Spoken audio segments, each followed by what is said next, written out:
Morning mga Lods, so andito na tayo sa bahay ng magkakapatid, no? So, i-clarify ko lang na base dun sa impormasyon na nakikita na nakuha natin kay Kuya, ayan.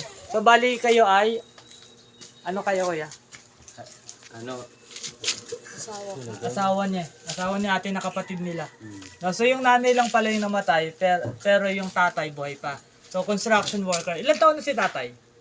54. Oh, 54. So, ito po yung mga magkakapatid na naulila sa nanay. So, ayan po. So, interviewin lang natin sila. Ate, ano pangalan mo? Del Monte. Yung pangalan? Minggay. Minggay. Ito si, Bibigyan maiko. ilang taon na? 17. 17. Hindi niya alam kung ilang taon siya. Alam niya yun. So, yan. So, nakita nyo. So, PWD po si ate. Ayan. So, dito po sila nakatira. Ayan. So, kamusta naman ate? Nakakapag-aral pa ba sila? Yung mga magkakapatid. Ilan sila magkakapatid? Bali 10 kami, isa na lang nag-aaral. 10 sila pero isa na lang nag-aaral. Yung bunso ko. Yung bunso. Eh, anong ginagawa nung iba? Yung Siyam? May pamilya yung iba, yung tatlo. Ayan, ito lang sa bahay. So, nandyan lang sa bahay. Hindi na rin nag-aaral yung isa. So, ano nilang ginagawa nila? Ano na extra Bukas sila. naman tong ano ko. Trabaho. Trabaho. Anong trabaho? Kunwari, Hindi naman ako lagi nasa bahay. bus, ganyan. Nasama sa bus? Uwi tulog. Kain lang ba?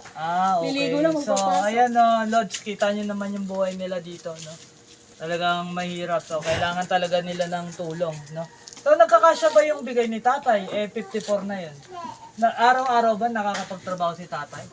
Hindi rin. Kasi minsan, Extra lang. So, extra lang, Lods, yung kanilang tatay na buhay pa. 10, imagine mo, 10. So, ilan doon ang may asawa? Nakakatulong ba yung mga kapatid mo na may asawa? Kahit pa paano? yung iba kasi, ano na eh, sa ibang lugar na nakatira. So, talagang wala, as in. Um, So, ganyan kahirap yung buhay nila, Lods. Wala talaga. So, ang pinaka-inaasahan nyo lang yung tatay na 54 years old. So, yun lang. Yung 54 years old na, na tatay. E, paano yan pag hindi na kaya magtrabaho? Paano na yan? ewan ko na. So, yun. Hindi nila alam kung paano gagawin nila.